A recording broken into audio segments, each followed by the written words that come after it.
Se você tem sua Bíblia, por gentileza, o Evangelho de Mateus, o capítulo 5, nós já utilizamos aqui na leitura bíblica, dando uma pista daquilo que vamos tratar nessa manhã. Mateus capítulo 5, nós vamos começar por ali. Os textos que eu vou ler nessa manhã, eu vou usar uma outra versão, não habitual, são textos que eu extraí da nova versão internacional. Então, pode ser que você encontre algumas expressões um pouco diferentes das que você está habituado com a sua Bíblia. Normalmente temos usado Almeida, Revista Atualizada, a segunda edição, é a mais comum. Eu estarei usando a nova versão internacional nessa manhã, ok? Tendo achado, antes de eu orar mais uma vez, eu queria dizer a você uma coisa. Eu quero que você preste bastante atenção no que eu vou dizer para você. Inclusive, eu queria me certificar de que nos corredores da igreja hoje eu só vou ter o pessoal que está escalado para trabalhar. Nós não temos nenhuma outra emergência, nenhuma outra coisa a fazer nessa hora, a não ser estarmos dentro desse lugar. Esse é o perímetro de segurança para o qual eu orei, e eu gostaria que a chefia do diaconato checasse se os que estão fora estão na escala, porque se não estiverem na escala, eu gostaria que voltassem para cá. Da mesma maneira, lá em cima, eu sei que eu tenho alguém de plantão que vai me ajudar com a multimídia, mas, amigos, esse é o momento de sentarmos com a família. O tema de hoje não é moleza. Ok? Eu tenho um compromisso de preparar a igreja para o encontro com o seu Senhor. Esse é o meu compromisso. E eu vou pregar sem calcular os custos de uma possível reação impopular. Eu tenho orado desde quinta-feira, quando mudei o tema, para que Deus me ajude a falar com amor, mas eu não vou diluir a mensagem de hoje ao nível das nossas conveniências. Feche seus olhos, por gentileza. Nosso Deus e nosso Pai, estamos com a Tua palavra aberta diante de nós. Parte do corpo dessa igreja está numa floresta, fazendo uma caminhada agora, subindo uma colina. Eles vão parar no alto daquela colina para conversar com o Senhor, para orar, ler a Bíblia, para cantar. Eu gostaria que a bênção que eu suplico sobre nós aqui se estendesse a eles a 200 milhas daqui, por favor, Senhor. São os nossos jovens, são os nossos filhos. Eles têm se preparado para exercer liderança. Esse é o propósito da criação desse clube. É um clube de líderes, de gente que dedica suas habilidades, as suas energias para se preparar para liderar a igreja no futuro. Eles não estão lá para acumular medalhas, nem condecorações, eles estão se preparando para liderar a tua igreja. E eu gostaria que o teu Espírito os visitasse nessa hora. E quando eles assistirem esse sermão depois, porque eu vou recomendar, que eles possam saber que foram atingidos por tua bênção nessa hora, enquanto eu suplico e intercedo. Aos que estão aqui, que se arriscaram a sair de casa hoje pela manhã, achando que poderia ser um sábado normal e comum, os que entraram nesse lugar, que possam, de fato, reconhecer que o Senhor está entre nós. Nos ajuda, Pai, mensageiro e ouvintes, nos ajuda a todos. Isso aqui tem que ver com o nosso destino eterno. Isso aqui tem que ver com consequências eternas. Isso aqui pode definir se alguns de nós vamos ter eternidade ou não. Por isso nós precisamos que o Senhor realmente nos oriente. Que a mensagem brote da Tua palavra com o poder que lhe é característico, a despeito de nós, de nossas impurezas e de nossas limitações. Ouve a nossa prece, Pai. Nós a suplicamos, nós a fazemos. Em nome de Jesus, o nosso Senhor. Amém. Mateus capítulo 5, verso 8, bem-aventurados os puros de coração, pois estes verão a Deus. Você conhece esse texto e sabe onde ele está localizado. É, quem sabe, o sermão mais famoso de Jesus, o mais longo. Foi pronunciado no primeiro ano de seu ministério e causou um verdadeiro rebuliço quando ele foi pregado. Foi ao longo de um grande dia, ele foi pregado durante algumas horas. No final da sessão do Sermão da Montanha, no final do capítulo 7, nós vemos a reação das pessoas. Elas estavam admiradas, algumas chocadas, porque ele não falava como os que normalmente falavam para o povo e para a massa comum. Ele falava como quem tinha autoridade. Você deve lembrar que é no Sermão da Montanha que Jesus lida com questões muito práticas da religião. Ele lida com as coisas do dia a dia, ele lida com a tradução prática da fé das pessoas. E ao contrário do que muitos imaginavam, que Jesus estava de certa maneira desrespeitando a lei, e eu quero dizer a você, ele desrespeitou as tradições, ele não levou em conta uma série de especificações e miudezas que eles haviam criado para aplicações da lei, mas em sua própria defesa, é no Sermão da Montanha que ele diz: não penseis que vim revogar a lei ou os profetas, eu não vim fazer isso, e ainda diz que nada vai ser alterado, nada vai ser mudado. Mas é durante o Sermão da Montanha que Jesus, ele amplia a noção da obediência, amplia a noção da lei de Deus, não só para o aspecto das ações, mas ele traz para as intenções, o que torna a coisa muito mais complicada de se fazer corretamente. Jesus, você deve lembrar, ele inclusive ataca os pilares da religião prática judaica. No capítulo 6, oração e esmola e jejum, ele diz: se você faz isso para aparecer, você está fazendo isso desnecessariamente, você não tem que fazer isso para aparecer. Porque se você faz para aparecer, você não vai ganhar nada mais do que o aplauso e o olhar, quem sabe, admirado dos outros. Do Pai Celestial você não ganha, porque você está fazendo com a motivação errada. As intenções são colocadas num aspecto aqui de extrema importância no Sermão da Montanha. E ele começa o Sermão da Montanha falando do segredo da felicidade. Ele fala que felizes são os que choram, felizes são os pacificadores, felizes são os mansos. Ora, para quem esperava um Messias revolucionário que expulsasse os romanos e estabelecesse o reino de Davi, essa é uma pregação no mínimo frustrante. Mas ele diz, sim, inclusive que se te baterem num lado da face, você dá o outro, se tirarem a capa, você dá o manto, se for você caminhar uma milha, você caminha a segunda. Que tipo de libertador é esse? Um péssimo candidato a Messias, como alguns chegam a dizer. Mas essa era a mensagem. E ele agora diz, nesse prefácio do sermão, ele diz aqui que felizes são os puros. A pureza é colocada por Cristo aqui como uma condição para a gente poder ver a Deus. Impureza não combina com o Senhor. Por isso, a gente consegue entender um pouquinho melhor o que aconteceu no episódio do capítulo 6 de Isaías. Por favor, abre lá. Nós entendemos e conhecemos este episódio. Isaías era um jovem, ele foi à igreja. A nação de Israel estava num estado espiritual degradante. Tudo à volta parecia que estava caindo. E Isaías, ele vai à igreja para orar. Ele em algum momento sai de sua casa e vai até o átrio do templo, até onde ele pode ir, até o limite de alguém comum. Ele não podia entrar no tabernáculo em si, dentro do templo em si, nos recintos mais íntimos do templo, mas ele foi no pátio, até onde um adorador comum podia ir. E enquanto ele estava orando, acontece uma coisa. Ele é tomado em visão. E você deve lembrar que Isaías, ele teve uma visão do Santo de Israel. Ele viu anjos magníficos em poder, com 6 asas, com 2 eles mantinham o sobrevoo, com 2 tapavam o rosto e as outras 2 os pés, numa atitude incrível de reverência. Isaías, ao contemplar a cena, ele entende o seguinte, verso 5 do capítulo 6, então gritei, ai de mim, eu estou perdido, pois sou um homem de lábios impuros e vivo no meio de um povo de lábios impuros, e os meus olhos viram o Rei, o Senhor dos Exércitos. A compreensão de quem a gente é afeta o entendimento de quem Deus é. O contrário também é verdade. Quando nós nos achamos muita coisa, nós temos uma compreensão equivocada de quem Deus é. Mas, meu amigo, quando nós temos uma visão correta de quem Deus é, nós também temos uma visão correta de quem nós somos. E às vezes eu fico me perguntando se a gente não chega com muito atrevimento aqui, às vezes no sábado pela igreja. Entenda, o sermão de hoje não é sobre reverência. Esse é um capítulo que eu vou deixar um pouquinho mais para depois. Mas nós deveríamos aqui, a partir desse texto, já ter uma pista, uma ideia de como nós deveríamos nos aproximar do Senhor.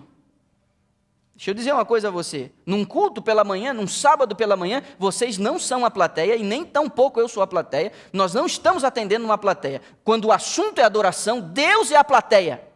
Todos nós nos apresentamos diante dele que veio para olhar os seus adoradores e receber o culto deles.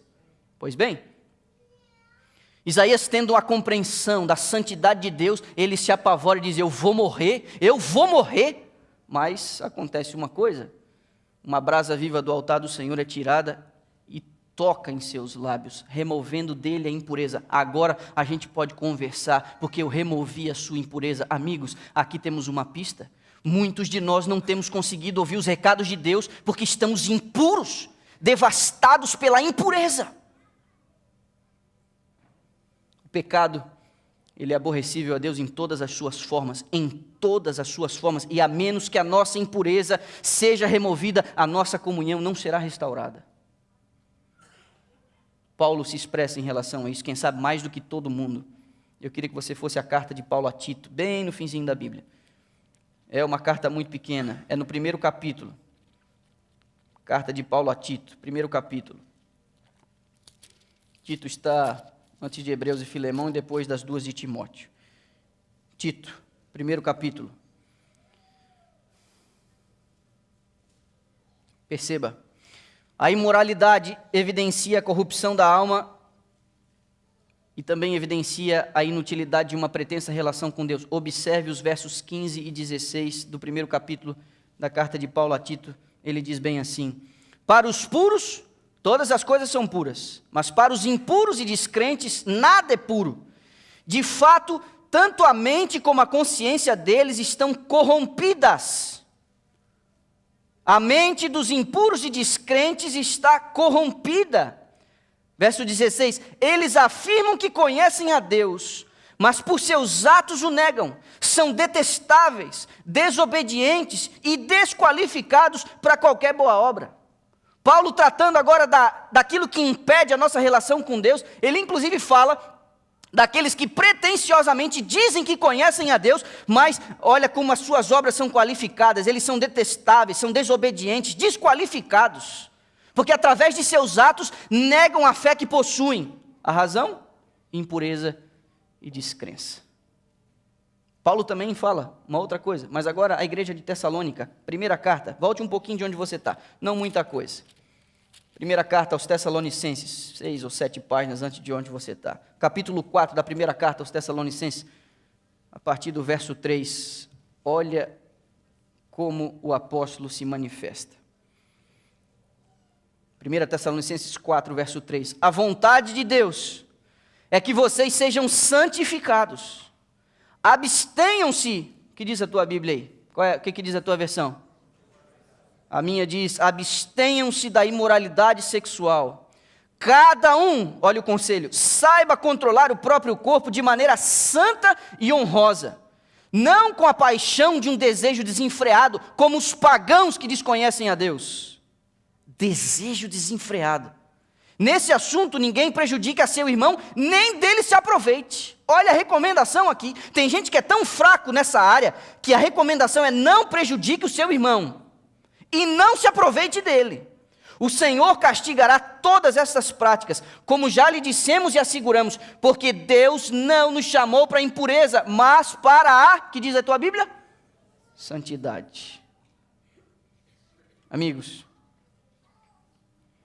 uma vez um senhor muito experiente me disse assim, eu ainda era um jovem estudante me preparando, no meio da faculdade ele me disse, meu jovem, você tem uma responsabilidade diante de si. E ele me deu um conselho, olhe as meninas como filhas, olhe as moças como irmãs, e olhe as senhoras como mães. O problema é que, quando Paulo escreve isso às igrejas e aos seus assistentes, ele não está tratando do problema do mundo. Ele fala que essas práticas, ele reconhece que isso são práticas comuns aos mundanos e aos pagãos. Mas quando ele escreve às igrejas e aos seus assistentes, ele está tentando resolver problemas existentes aonde? Diz para mim aonde que ele está tentando resolver os problemas. Onde é que estavam esses problemas? Na igreja. Se você voltar 2 ou 3 folhas, você vai dar com a carta do mesmo Paulo, mas à igreja de Efésios, no capítulo 5. Aqui, amigos, olha o que a gente encontra. O capítulo é o 5 de Efésios, o verso é o 3 e o 4. Diz assim, entre vocês não deve haver nem sequer menção de imoralidade sexual, nem de qualquer espécie de impureza, nem de cobiça, pois estas coisas não são próprias para os santos. Agora olha o que diz o verso 4, não haja obscenidade, nem conversas tolas, nem gracejos imorais, que são inconvenientes, mas ao invés disso, ações de graças. Amigos, nem de brincadeira. A recomendação aqui é nem de brincadeira, nós não mexemos com isso, nem de brincadeira. As brincadeiras envolvem as piadas que contamos ou aquelas que nós permitimos que outros contem na nossa presença. Esses gracejos e conversas tolas e proceder inconveniente com aquilo que a gente assiste, com aquilo que a gente compartilha, com aquilo que a gente acha graça e com aquilo que... Como que pode alguém se sentir à vontade para me mandar algumas coisas? Como que pode alguém se sentir à vontade para contar algumas coisas na minha presença? Que tipo de recado eu estou dando? A recomendação é clara, nem sequer menção de imoralidade sexual. Não haja obscenidade, nem conversas tolas, nem gracejos imorais. Mas eu só estava brincando. Amigo, segundo a orientação bíblica, a gente não brinca com essas coisas. A gente não flerta com essas coisas. Olha o capítulo anterior, o 4. Pela incidência dessas recomendações, eu fico imaginando que esse problema tem se arrastado ao longo de todas as gerações. E aí eu fico pensando, se Paulo gastou tanto tempo com isso, como eu posso, como pastor de uma igreja, ignorar esse problema e fingir que ele não existe? Capítulo 4, a partir do verso 17. Assim eu lhes digo, e no Senhor eu insisto, diz Paulo, que não vivam mais como os gentios que vivem na futilidade dos seus pensamentos. Eles estão obscurecidos no entendimento, eles não conseguem ver, estão cegos, sua mente está entorpecida e separados da vida de Deus por causa da ignorância em que estão, devido ao endurecimento dos seus corações. Tendo perdido toda a sensibilidade, olha a expressão que o apóstolo usa, eles se entregam à depravação, cometendo com avidez toda espécie de impureza, estão atrevidos nessas práticas. Todavia, não foi assim que vocês aprenderam de Cristo.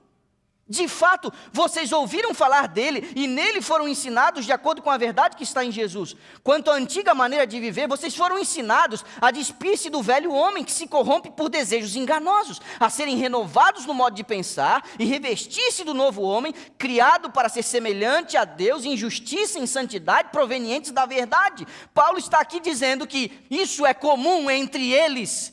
A razão é porque o seu entendimento está obscurecido, é porque o Evangelho não lhes ilumina mais a alma, a mente.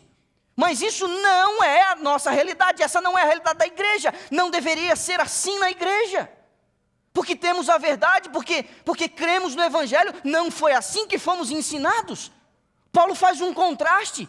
Agora, ele diz e expressa o que está acontecendo no mundo e agora está fazendo um apelo à igreja. Não é assim que a gente vive.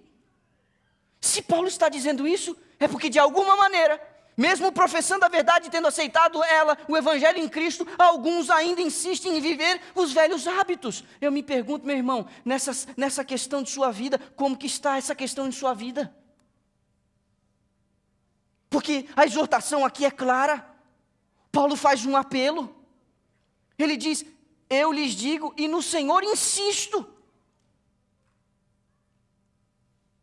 Há algo ocorrendo na igreja. Há algo que ocorria na igreja. Eu me pergunto, há algo que está ocorrendo na igreja? Agora,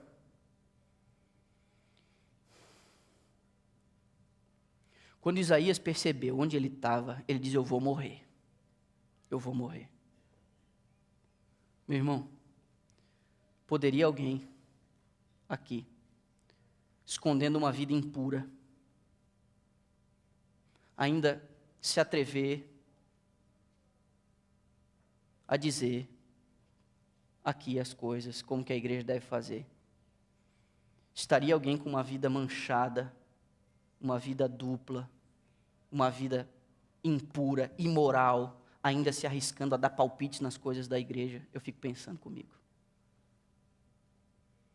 Nós temos que tomar muito cuidado quando a gente dá a nossa opinião, porque a gente pode estar profanando o templo com uma vida impura e imoral que não está sendo guiada pelo Espírito, mas como a gente está muito acostumado a dar pitaco em tudo, às vezes a gente traz para o seio da igreja algumas opiniões que estão manchadas com imoralidade e impureza. Nós deveríamos tomar muito cuidado quando a gente dá opinião de como as coisas devem acontecer na igreja. Tem muita gente cheia de si. A gente tem que tomar cuidado para não contaminar os átrios do templo. Quando Isaías percebeu o que ele viu ali, ele dizia: eu vou morrer. Será, meu irmão, que a gente não tem medo de morrer?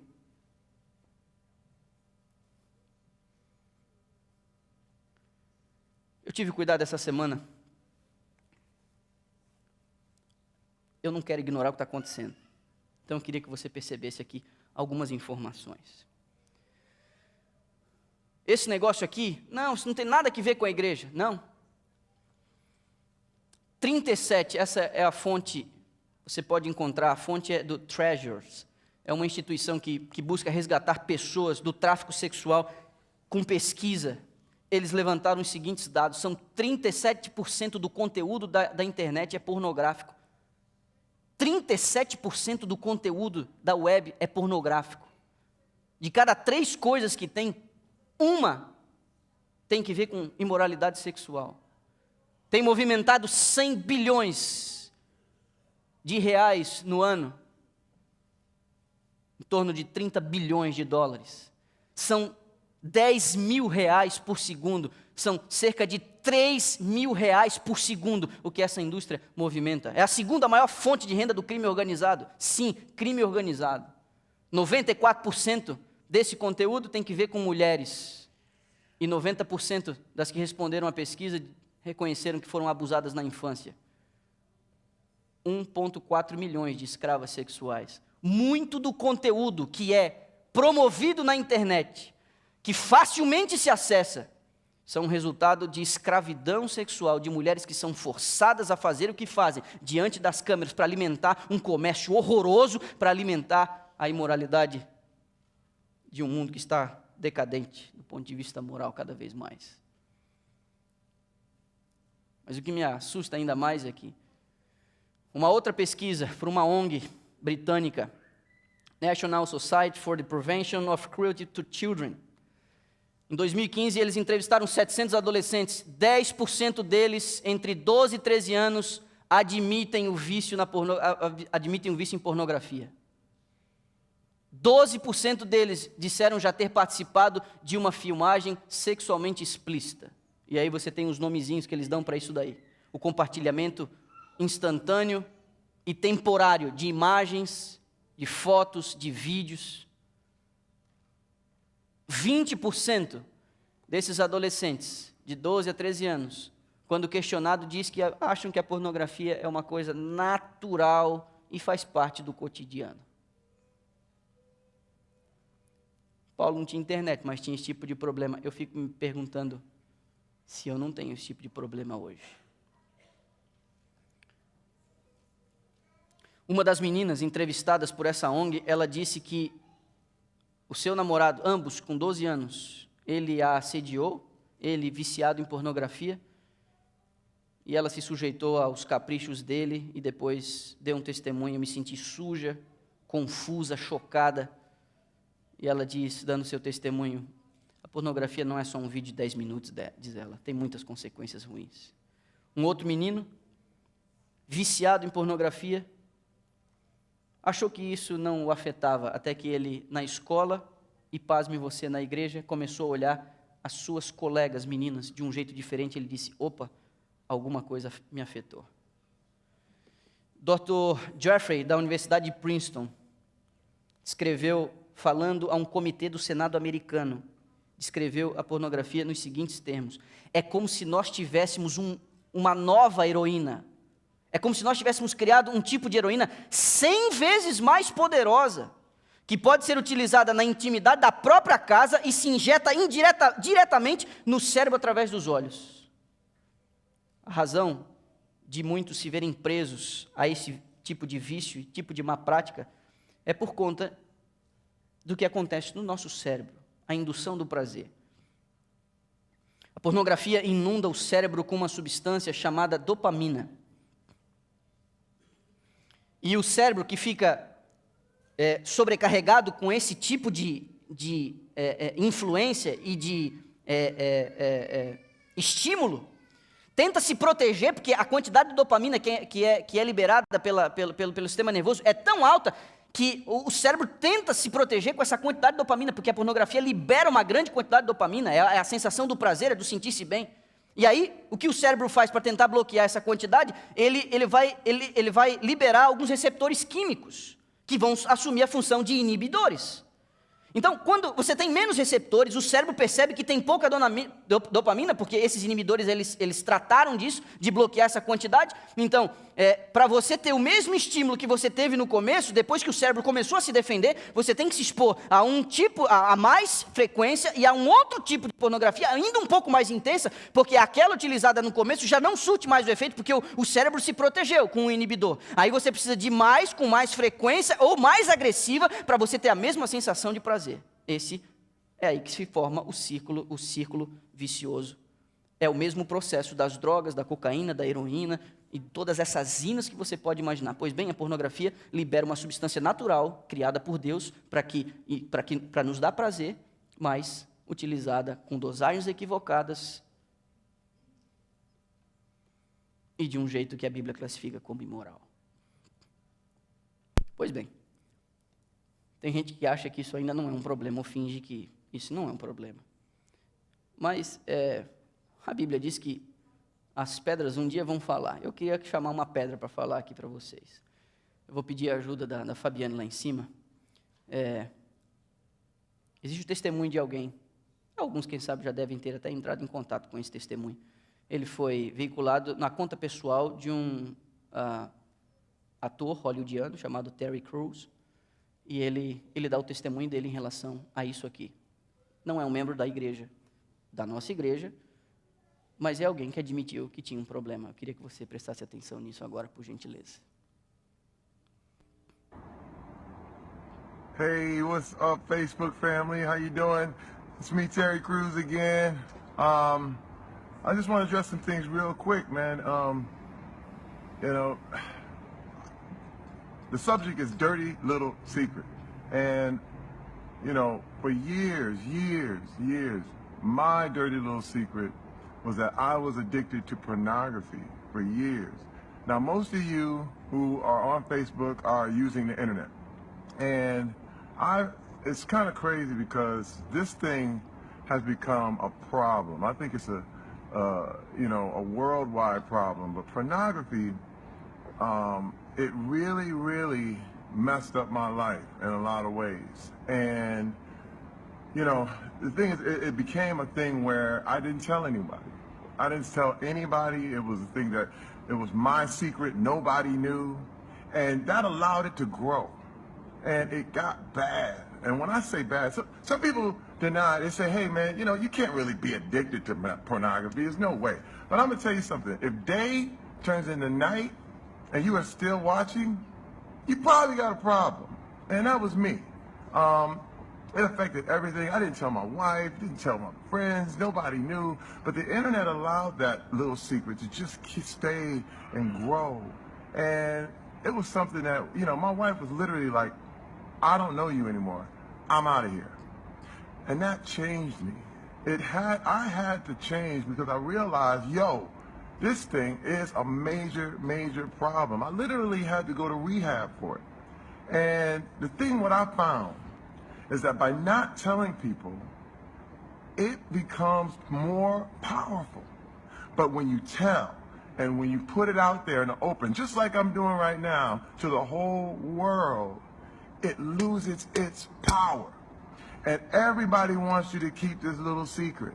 Don't tell anybody. Don't whisper in this and this. I'm telling. And I'm putting it out there. Let me tell you something. I've been free of this thing probably going on 6, 7 years now, thank goodness. But now it's become my battle to help other people who are going through the same thing. Now I know, again, you're on the internet. If you don't have this problem, it's okay. A lot of people don't. But there are a lot of people who can't stop. And I'm here to help you. You can talk to me. Now, some of you may not agree.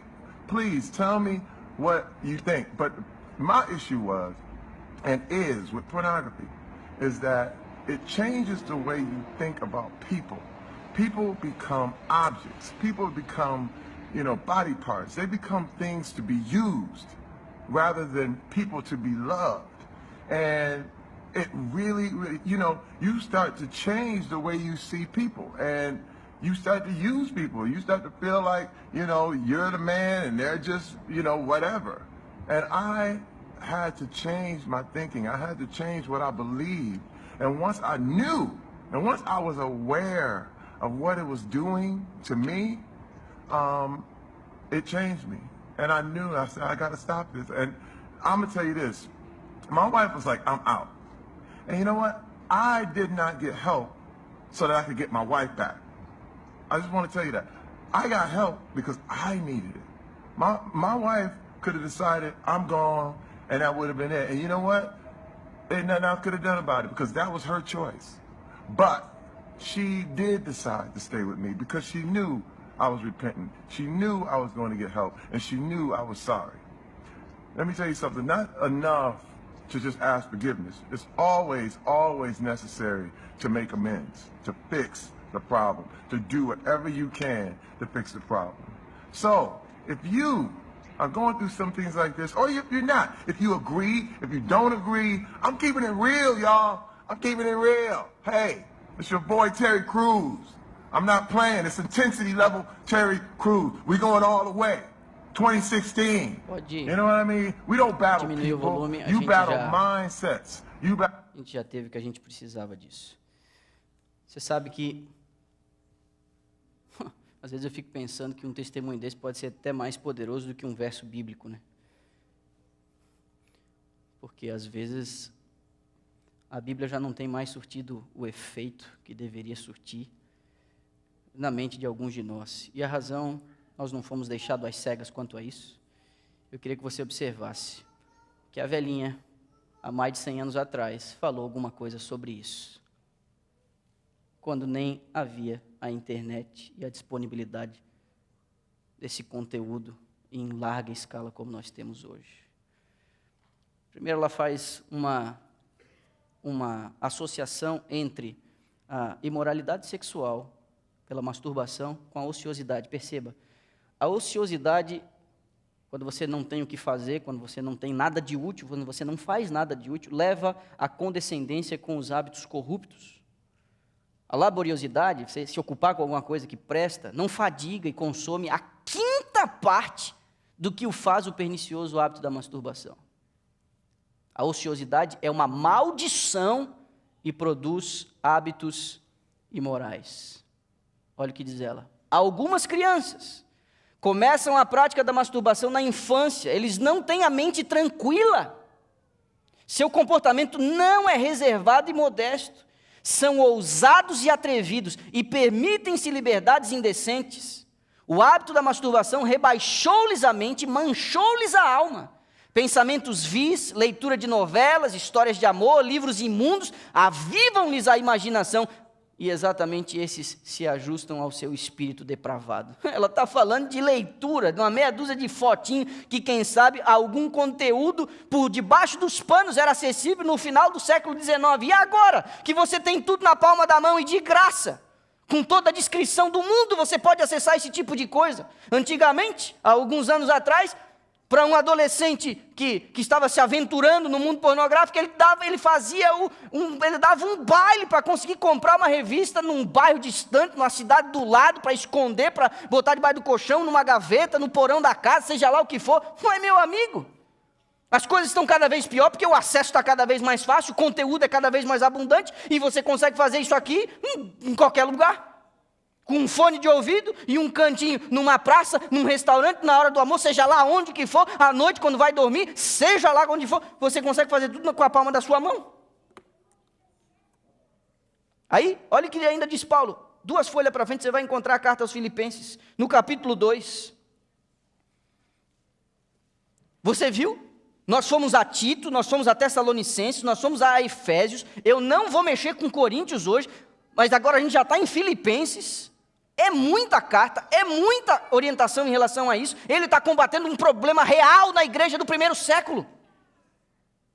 Filipenses 2, verso 15, para que venham a tornar-se puros e irrepreensíveis, filhos de Deus, inculpáveis, no meio de uma geração corrompida e depravada, na qual vocês brilham como estrelas do universo. Deus tem um propósito para a sua igreja, Deus quer que sua igreja seja diferente, mas por que às vezes a gente age? Por que às vezes os nossos hábitos, o nosso vocabulário, o nosso procedimento parece que está tão alinhado com as coisas do mundo? Porque nós temos o coração tão manchado quanto? Porque nossa alma está tão contaminada quanto? Porque a nossa mente está tão depravada quanto? E não há diferença. A fonte está poluída. Aí alguns podem dizer o seguinte, como Paul Washer costuma, às vezes ao falar para a sua audiência, aí alguns vêm com aquela desculpinha esfarrapada assim, mas esse é o problema de todo homem. Todo homem, vírgula, meu irmão. Todo homem deveria temer a imoralidade sexual. Todo homem deveria evitar esse tipo de coisa. Mas não venha dizer e colocar todos os homens no mesmo saco, dizendo que é o seguinte, esse é o problema de todo homem. Isso é uma desculpa para a gente amortecer a nossa consciência, o nosso coração mofado. Isso aí serve como um conforto para o próprio pecado. Isso não é uma verdade. E eu volto a dizer, Deus não nos deixou às cegas em relação a isso. Alguns que fazem alta profissão de fé, diz ela, não compreendem o pecado da masturbação e seus seguros resultados. O hábito longamente arraigado lhes tem cegado o entendimento. Eles não avaliam a excessiva malignidade deste degradante pecado que lhes enerva o organismo e destrói a energia nervosa do cérebro. Eu, antes de passar para o próximo slide, quero apenas fazer aqui uma observação. Se você for a qualquer especialista da sexualidade, se você for a qualquer consultor comum, se você for à internet, nesses pseudo-conselheiros sexuais, você vai dizer que isso é a coisa mais natural do mundo, especialmente na infância, na juventude e adolescência, porque é a descoberta do corpo, porque é isso, porque é aquilo, porque isso é natural, porque não tem problema. Vai atrás disso aí, meu irmão, vai atrás disso aí para você ver. Nós temos orientação. Nós temos conselhos diretamente relacionados a isso. Nós sabemos onde isso vai dar.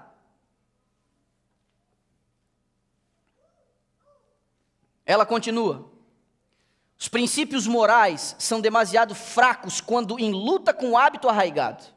Solenes mensagens vindas do céu não podem impressionar fortemente o coração não fortalecido contra a condescendência com esse degradante vício. Olha o que está dizendo aqui, solenes mensagens vindas do céu não podem impressionar.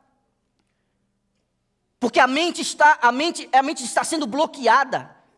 Há toda uma reação química que ocorre numa prática como essa, que impede que a palavra de Deus impressione o coração. Os sensitivos nervos do cérebro perderam o saudável tono devido à provocação mórbida para satisfazer um desejo não natural de satisfação sensual. Os nervos cerebrais que se comunicam com todo o organismo são os únicos meios pelos quais o céu se pode comunicar com o homem e influenciar sua vida mais íntima.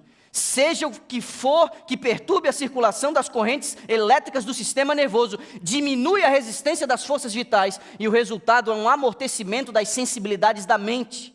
Em atenção a isto, como é importante, agora segura tua onda aí para ver onde é que chega essa pancada. Em atenção a isto, como é importante que pastores e povo que professam piedade se apresentem limpos e imaculados quanto a este vício degradante da alma. Está percebendo aqui? Não estamos falando para uma meia dúzia de juvenil e adolescente aqui não, meu irmão. Estamos falando para homem casado, homem solteiro, homem adulto. Estamos falando para todo mundo aqui.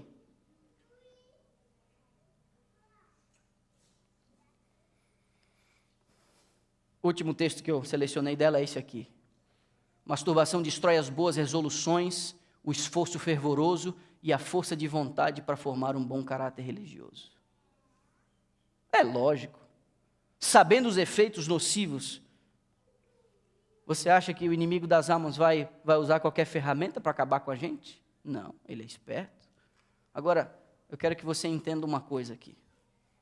Quando Deus criou você, meu irmão, Ele criou você programado para sentir prazer.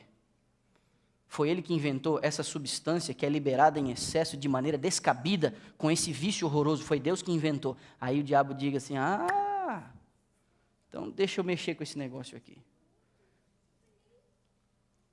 Ele quer estragar aquilo que deveria ser um presente, uma vantagem para mim e para você. E sabe que especialmente a questão da sexualidade, Deus colocou limites e definiu limites muito claros onde ela deveria ser exercida.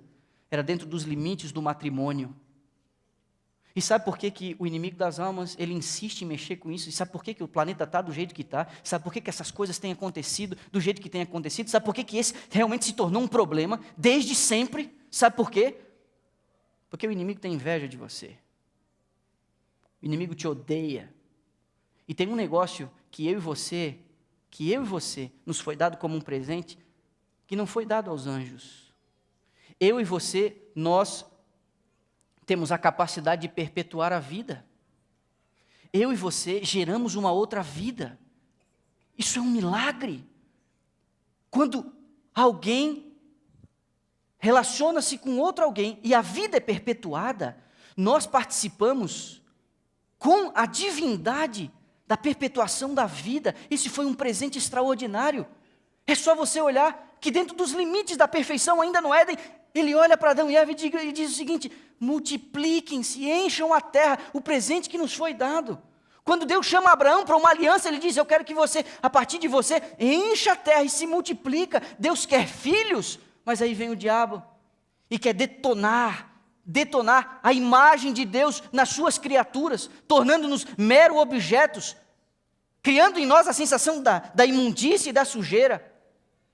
E isso é tão forte, porque mesmo dentro dos limites aceitáveis do casamento, ainda assim a gente ainda tem uma noção tão vergonhosa do que é isso.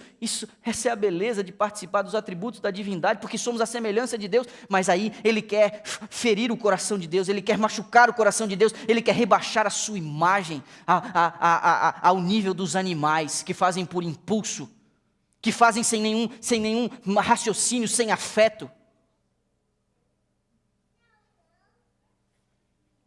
Os seres humanos são os únicos que conseguem manter um coito, uma relação sexual, olhando nos olhos um do outro.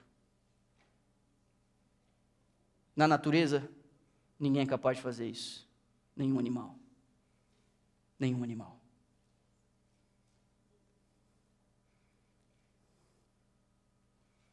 Se você acha que isso não é uma coisa muito perigosa, eu vou sugerir que você fale com 3 pessoas.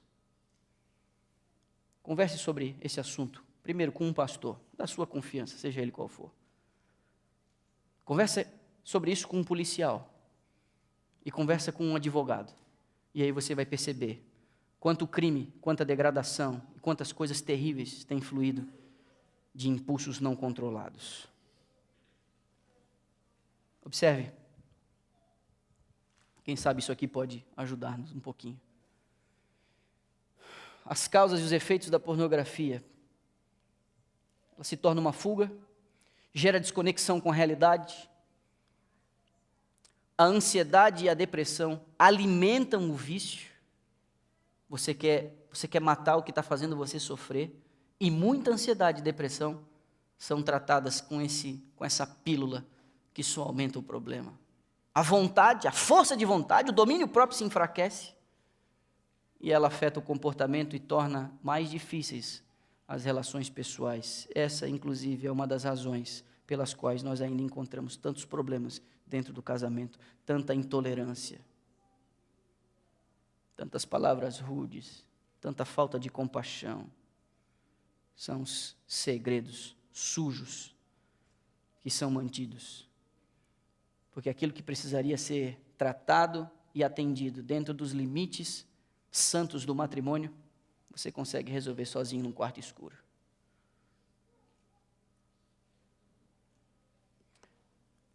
Eu quero terminar, estou quase lá. Deuteronômio capítulo 32, por gentileza. Esse é um texto que eu queria que você entendesse. Deuteronômio capítulo 32, a última parte do verso 4 e o verso 5. Aquela geração que foi impedida de entrar na terra de Canaã, a ela também foi atribuída algumas características. Fazendo uma retrospectiva, Moisés, em seu discurso de despedida, ele diz assim, capítulo 32, Deuteronômio, última parte do verso 4 e o verso 5. É Deus fiel, que não comete erros, justo e reto ele é. Seus filhos têm agido corruptamente para com ele, e não como filhos. Que vergonha! São geração pervertida e transviada. Por isso ficaram de fora da terra de Canaã. Porque havia perversão, porque havia corrupção. Inclusive isso tem marcado até mesmo o declínio de reinos ao longo dos séculos. O inimigo das almas tem conseguido fazer tantas coisas. Hoje eu poderia dizer que existem 3 gerações muito distintas que estão aí vivendo. Classifiquei elas com o nome de filme. Nós temos a geração Harry Potter, acostumada à magia e feitiçaria. Nós temos a geração Game of Thrones, com uma noção distorcida do bem e do mal e uma percepção errônea em relação à vida. Temos a geração 50 tons de cinza, com sérios transtornos sexuais. Eu vou mexer com isso, coisa por coisa, item por item, até que eu possa entender que da torre de vigia eu dei a mensagem no sonido certo.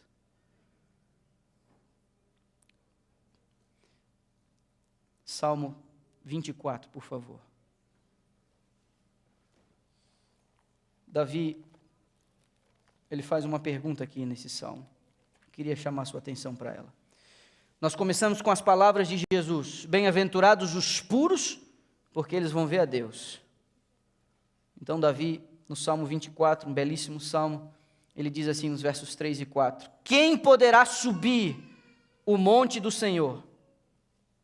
Quem poderá entrar no seu santo lugar? E ele responde no verso 4, aquele que tem as mãos limpas e o coração puro, que não recorre aos ídolos, nem jura por deuses falsos. Meu irmão, Jesus disse que felizes são os puros, porque eles verão a Deus. E agora, Davi está dizendo, quem que vai poder subir no monte santo do Senhor? Quem que vai poder estar no seu santo lugar? Ou seja, quem vai poder ver o Senhor? Quem vai poder herdar? Porque Moisés está acabando dizendo, eles não têm como entrar. Geração pervertida, corrompida que era, não puderam entrar, não tomaram posse do reino. Isaías achou que ia morrer, porque percebeu sua impureza e contrastou com a santidade, a exaltada santidade de Deus, incomparável, que seres perfeitos como os anjos não tinham condições de contemplar sua face, em atitude de reverência cobriam a face e os pés, enquanto voavam sobre o santo lugar. Aí Isaías diz, eu vou morrer, mas nós, atrevidos e presunçosos, vamos à igreja como se nada tivesse acontecendo e não fizemos nenhum esforço para limpar nossa alma ao longo da semana quando viemos cultuar o Senhor. Muito pelo contrário, alguns ainda mal saem das influências dos segundos do término do serviço e começam a se contaminar daqui em direção ao ginásio. Alguns atrevidos ao longo da tarde, aqui inclusive nos espaços do templo. Atrevidos e presunçosos que somos, porque tão pecadores que somos, como vamos e nos apresentamos diante do Senhor, como se nada tivesse acontecendo, como se Ele não soubesse o que anda profanando a nossa alma e o nosso coração. Meu irmão, nós temos que impor essa derrota a Satanás e temos que purificar a nossa vida. Você diz amém? É nosso papel. Quem vai poder subir no Monte Santo do Senhor? Quem vai entrar no seu santo lugar? Aquele que tem as mãos limpas e o coração puro. Ele fala de mãos e coração, são as minhas ações e são as minhas intenções. Nós temos que purificar nossa vida, nós temos que purificar nossa alma. No livro do Apocalipse você deve lembrar, João viu uma multidão, ele inclusive pôde saber o número, simbólico, mas ele é quantificado, indicando separação, indicando santidade, indicando um fim para um propósito santo. Ele viu 144 mil. E quando João viu isso, e descreve o grupo do capítulo 14 de Apocalipse, ele diz que viu os 144 mil aonde? No Monte Sião. Puxa vida, pois é Davi quem está dizendo o seguinte: quem vai poder subir no seu santo monte? Quem vai poder estar na sua presença? Quem vai poder entrar no seu santo lugar? Ele diz: quem tem a mão limpa e o coração puro. Aí João viu lá em Sião os 144.000. E é o mesmo João que diz que eles não se contaminaram, eles são puros, eles são castos. Isso aqui não tem que ver com a literalidade do texto do corpo, como se fossem virgens e nunca tivessem, mas isso envolve a pureza. É porque não se corromperam, não se prostituíram. Interessante, é porque Joel, no capítulo 2, quando ele vê o povo de Deus cheio do Espírito, naqueles dias ele diz: derramarei meu Espírito sobre toda a carne, jovens terão sonhos, visões. Você lembra disso? Adivinha onde Joel viu esse povo? Eles estavam em pé no Monte Sião. É a mesma visão, Joel e João tiveram a mesma visão, puros.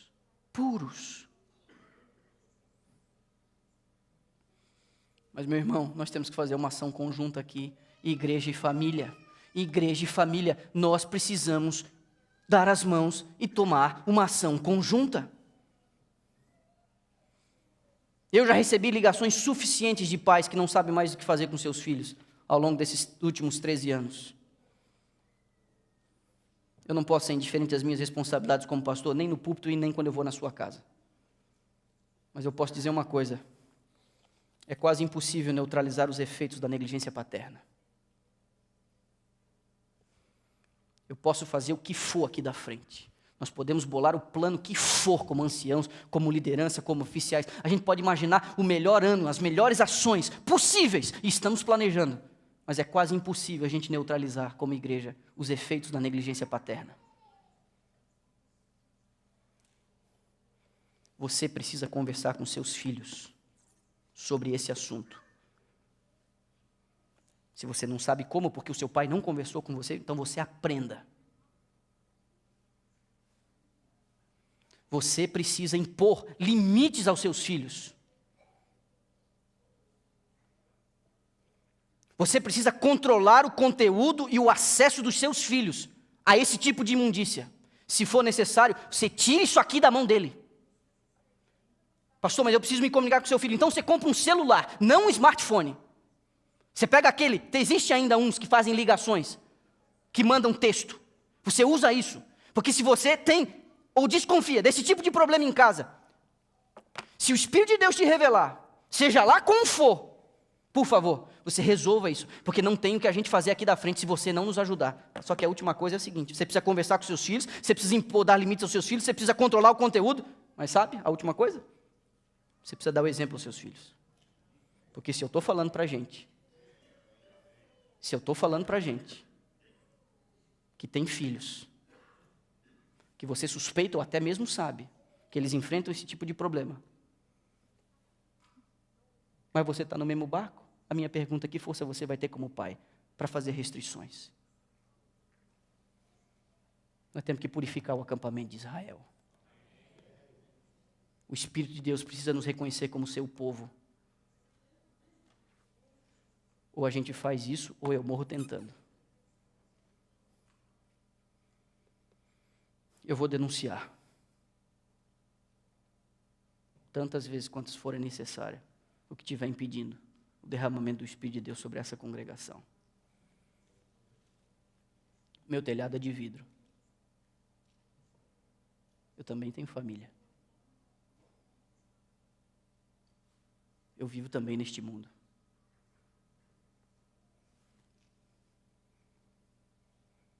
Mas eu não posso me acovardar.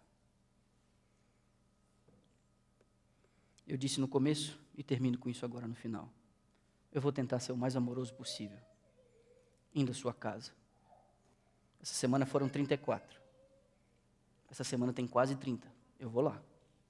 Eu vou ser o mais amoroso possível. Em todas as visitas ao final eu estou dizendo: eu sou o seu pastor, você tem o meu telefone, me liga quando você quiser, no horário que você quiser. Eu estou à sua disposição, tenho compromisso em levar você para o céu. Mas eu não vou diluir a mensagem de Deus ao nível das nossas conveniências. Isso foi um problema para a igreja primitiva e tem sido um problema para a nossa igreja. E nós vamos combater com todas as nossas forças.